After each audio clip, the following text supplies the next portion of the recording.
अध्यात्म विज्ञान कोई धर्म या संप्रदाय नहीं है, ये स्पिरिचुअल साइंस है जो कुदरत के कानून पर आधारित है। ये विज्ञान पूरे ब्रह्मांड के सभी रहस्यों को उजागर करता है और जीवन के सभी पहलुओं को समझने के लिए एक नई दृष्टि देता है। इसी को आर्ट ऑफ विजन कहते हैं, दुनिया को देखने की एक नई दृष्टि, जो अध्यात्म विज्ञानी परम पूज्य स्वामी श्री कमलेशानंद जी के निर्देशन में सनातन सत्य का अनुसंधान कर हमारे जीवन को प्रकाशित करे। जय सच्चिदानंद। જે નાશ થાય છે તે ક્વોલિટી વાઇઝ છે કે ક્વોન્ટિટી વાઇઝ છે? સનાતન સત્યનો ઉપયોગ કરવાથી અજ્ઞાનનો નાશ થાય છે, એ આપણી દ્રષ્ટિમાં ક્વોન્ટિટી વાઇઝ થાય છે, પણ વ્યવહારમાં તો આપણી દ્રષ્ટિમાં તો ક્વોલિટી વાઇઝ થાય છે, પણ વ્યવહારમાં તો ક્વોન્ટિટી વાઇઝ થાય છે। વ્યવહાર એટલે જેમ જેમ આપણો વ્યવહાર ઉકેલતો જાય તેમ તેમ એની અંદર રહેલું મિથ્યા જ્ઞાન, મિથ્યા દર્શનની જે રોંગ બિલીફ છે એ નાશ તો અવસ્થા રૂપે જ થાય ને। બરાબર બરાબર, અવસ્થા રૂપે। આપણું જે દર્શન છે કે મન વચન કાયાની અવસ્થા માત્ર કુદરતી રચના છે, એનું જે અજ્ઞાન નાશ થવાથી જે બેનિફિટ થાય છે એ ક્વોલિટીમાં થાય છે, ક્વોન્ટિટીમાં નહીં।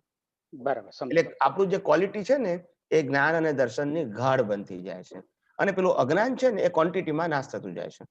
એટલે એ તો પાતળું પડતું જાય છે અજ્ઞાન, એટલું અજ્ઞાન નાશ થતું જાય, એટલે પણ ટ્રાન્ઝેક્શન વાઇઝ એટલે ક્વોલિટી એની નબળી પડે છે, એમ થાય ને એનો અર્થ સ્વામીજી? હા હા, એટલે એક ટ્રાન્ઝેક્શન નું એક અજ્ઞાન આવ્યું હતું, હા સમજાય, ભાવ કે કરતા ભાવનું એ ખલાસ થઈ, એ ખલાસ થયું, એટલે એટલી ક્વોન્ટિટી ઓછી, ક્વોલિટી ઓછી થઈ। બરાબર, હા, એ ક્વોન્ટિટી ઓછી થઈ, ક્વોન્ટિટી ઓછી થઈ। બરાબર, અને આપણું દર્શન છે એની ક્વોલિટી વધી, એની ક્વોલિટી વધી, સમજાયું? દર્શનમાં ક્વોલિટી વધે છે અને આમાં ક્વોન્ટિટી નાશ થાય છે। અજ્ઞાનની નાશ થવાની છે ક્વોન્ટિટીમાં છે, ક્વોન્ટિટીમાં છે, અને આપણું દર્શન પાવરફુલ થાય છે એ ક્વોલિટીમાં છે, એ ક્વોલિટીમાં છે। સરસ સમજાયું, સરસ મજાનો ફોડ પડ્યો સ્વામીજી। બીજો એક પ્રશ્ન છે સ્વામીજી, આપણે ઘણીવાર એવું કહીએ છીએ ત્યારે આપણાથી એવી પ્રકૃતિથી ખોટું થઈ જાય તો એમ કે આવી પ્રકૃતિ મોક્ષ માર્ગ ન હોજો, તો આ પણ એક જાતનું પ્રતિક્રમણ જ કહેવાય ને? આનાથી વિજ્ઞાનની દ્રષ્ટિને બાધા પહોંચે છે? ફેરથી રિપીટ કરો તો?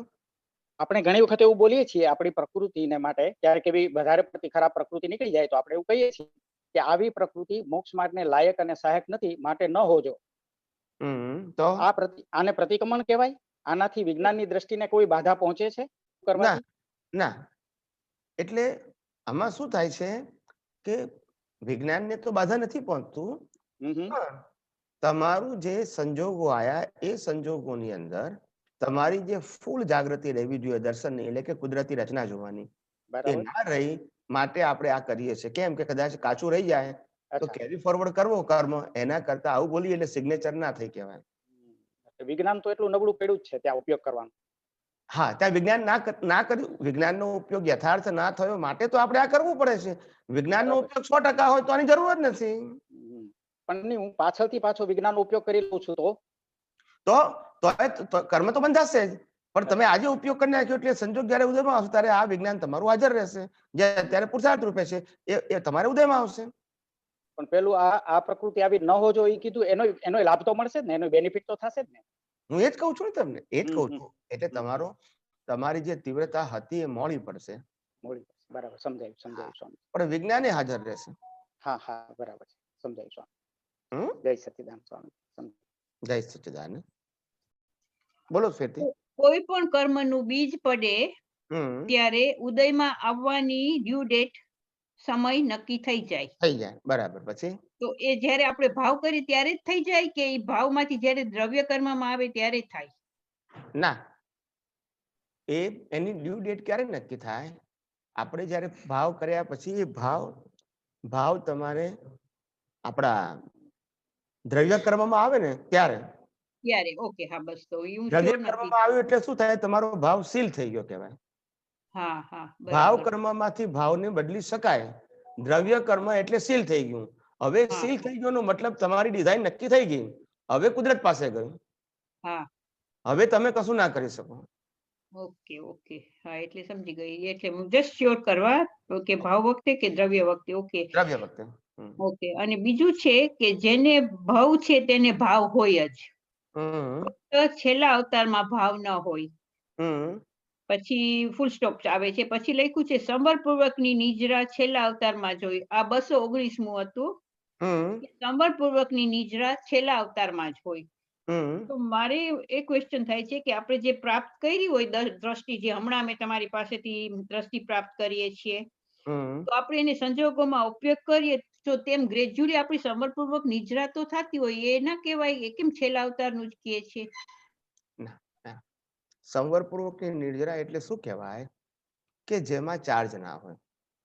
હા, અને એટલે છેલ્લા જો અવતારમાં ચાર્જ હોય એમ. સાથે ડિસ્ચાર્જ હોય તો સંવર શબ્દ લાગે જ નહીં. સંવરનો મતલબ ચાર્જ જ ના થવું. હા, એ બરાબર છે, પણ છેલ્લા અવતારમાં જ હોય એમ કેમ? કારણ કે છેલ્લા અવતારમાં ચાર્જ થતું નથી ને. તો પછી આપણે અત્યારે અમે કાંઈ પણ દ્રષ્ટિથી ઉપયોગ કરીએ છીએ મોક્ષ માર્ગને લાયક અને સાય સંજોગો, આપણે ચાર્જ કહેવાય ને, પણ તો એ પણ ચાર્જ જ કહેવાય. અચ્છા, સવાલ જ નથી ને. કારણ કે તમારું બર્થ તો આવવાનું જ છે. ચાર્જ એટલે જ તો બર્થ આવવાનું છે. ચાર્જ ના થવું એટલે પછી નવું કર્મ જ ના બંધાવવું, કોઈ પ્રકારનું નહીં.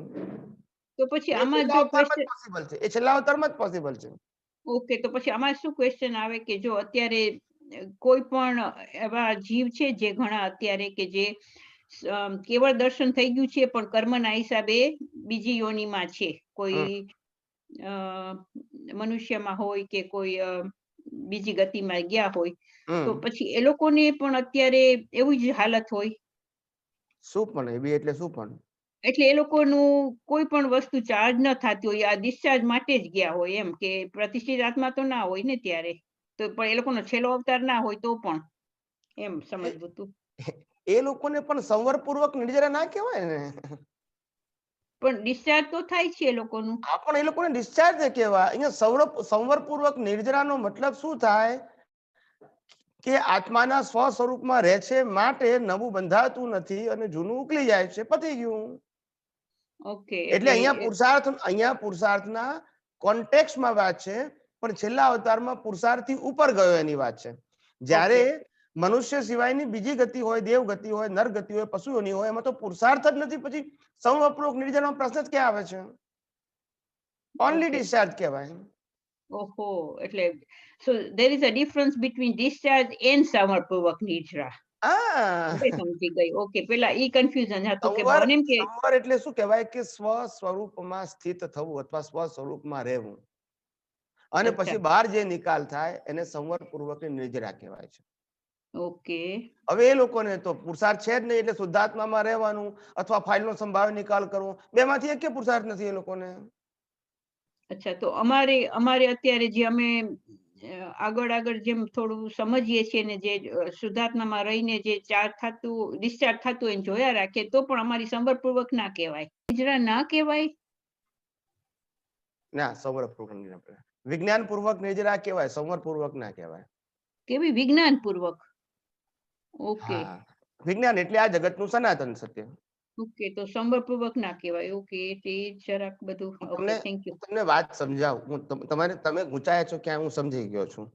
હંમેશા તમે અત્યારે વિજ્ઞાનનો ઉપયોગ કરો છો, એ તમારો પુરુષાર્થ છે. અને જયારે છેલ્લા અવતારમાં સંવરપૂર્વક નિજરા હોય ત્યારે પુરુષાર્થ હોય જ નહીં એને. અચ્છા, કુદરતી થઈ જ જાય બધું. ઓકે, ઓકે, બસ નહીં, પુરુષાર્થ જ ના હોય. મન વચન કાયાની અવસ્થા માત્ર કુદરતી રચના, પોતે શુદ્ધાત્મામાં છે અને પ્રતિષ્ઠિત આત્મા છે જ નહીં. ઓકે, એટલે પોતે પોતાના સ્વ સ્વરૂપમાં રહે છે અને પ્રકૃતિ ઉકળ્યા કરે છે. પ્રકૃતિનો એન્ડ આવે, આત્મા મોક્ષે જાય. પુરુષાર્થ કરનારો છે નહીં, કર્મ બાંધનારો છે નહીં, એટલે રિબર્થ છે નહીં. અચ્છા, હા, સમજી ગઈ. એને ખરું સંવરપૂર્વક નિજરા કહેવાય. ખરું એટલે જ્યારે પ્રતિષ્ઠિત આત્મા ના હોય ત્યારે જ આ બની શકે. કારણ કે અત્યારે તમે જે પુરુષાર્થ કરો છો એ જાગૃતિ છે તમારી, આત્માની પણ જાગૃતિ છે અને કુદરતી રચનાની પણ જાગૃતિ છે. પણ એ પુરુષાર્થ રૂપે હોવાથી એનું ફળ આવશે. છેલ્લા અવતારમાં પુરુષાર્થ નથી, સ્વભાવ છે. અને કુદરતનો કાનૂન એવો છે કે તમે કોઈ પણ વ્યક્તિ કોઈ પણ પ્રકારનો પુરુષાર્થ કરશે, સામાજિક, ધાર્મિક અને આધ્યાત્મિક, એ બધાનું ફળ મળશે. માટે એને આધ્યાત્મની ભાષામાં સંવરપૂર્વક નિર્જરા ના કહેવાય, બંધપૂર્વક જ કહેવાય. પણ બંધની કેટેગરી અલગ અલગ હોય. એ વળી કેવી રીતે બંધ કેટેગરી? એટલે ચિકાસ ઉપર તમે જે ના, પેલાના સંસાર હેતુના બંધ છે, તમારા મોક્ષ હેતુના બંધ છે. આટલા બંધની કેટેગરી તો અલગ થઈ ગઈ ને. ઓકે, સો આપણી માટે તો મોક્ષ માર્ગની લાયક અને સહાયક સંજોગો હા. છે. જેટલું આપણે જ્ઞાનમાં રહીએ એટલું, વિજ્ઞાનમાં રહીએ એટલું. હા, એટલે આપણું જે બંધ છે એને સામાન્ય વ્યક્તિનો બંધ છે. એ સામાન્ય વ્યક્તિનો બંધ સંસાર હેતુ છે અથવા તો પાપ પુણ્ય માટે છે. આપણો હેતુ મોક્ષ માર્ગ માટે લાયક અને સહાયક સંજોગો માટે છે. એટલે આપણો હેતુ સારું કે ખરાબ કે સંસારમાં અનુકૂળતા મળે એ આપણો વિષય નથી. આપણો એટલે વિષય મોક્ષ માર્ગ માટે લાયક અને સહાયક. એટલે મારે જવું છે તો મોક્ષે જ, એને અનુરૂપ સંજોગો પ્રાપ્ત થાવ, મારી કોઈ ચોઈસ નથી. ઓકે, એટલે વિજ્ઞાન પૂર્વક કહેવાય. અચ્છા, ઓકે. હા. Okay Swamiji, thank you. જય સચ્ચિદાનંદ.